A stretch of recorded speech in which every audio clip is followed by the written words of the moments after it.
Hey everyone, welcome back to our journey down the Mississippi with Huck Finn.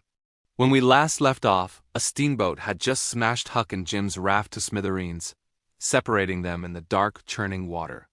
Huck manages to swim to the shore of Kentucky and stumbles upon a large, grand house.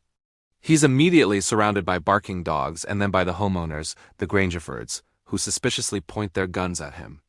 They're wary he might be a member of the Shepherdson family, their sworn enemies. After Huck convinces them he's a harmless stranger named George Jackson, they welcome him in. The Grangerford house is unlike anything Huck has ever seen. It's fancy and filled with art and books, but something feels off. The family's drawings and poems are all morbid and sad, hinting at a deep-seated darkness. Huck quickly befriends a boy his own age, Buck Grangerford, and learns about their family's 30-year-long bloody feud with the Shepherdsons.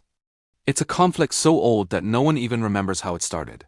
They go to church with rifles, listening to sermons about brotherly love, and then go right back to hating their neighbors. The hypocrisy is staggering, and Huck just can't wrap his head around it. One day, Huck's personal slave, a man assigned to him by the Grangerfords, secretly leads him into a swamp. And who does he find there?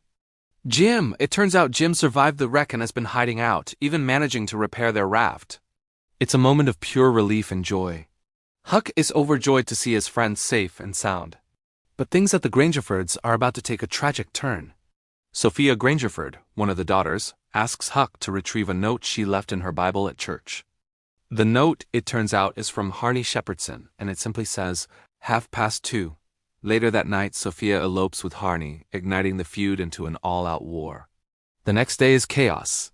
Huck finds himself in the middle of a brutal gunfight between the two families. He witnesses Buck and another Grangerford get mercilessly hunted down and shot by the Shepherdsons.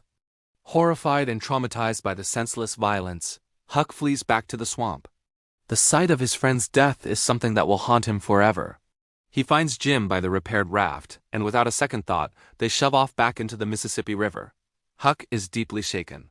He feels that living on a raft, with all its hardships, is far better than the so-called civilized world on shore, which is filled with such pointless hatred and violence. As they float away, they leave the bloody feud of the Grangerfords and Shepherdsons behind, seeking peace and freedom once more on the water.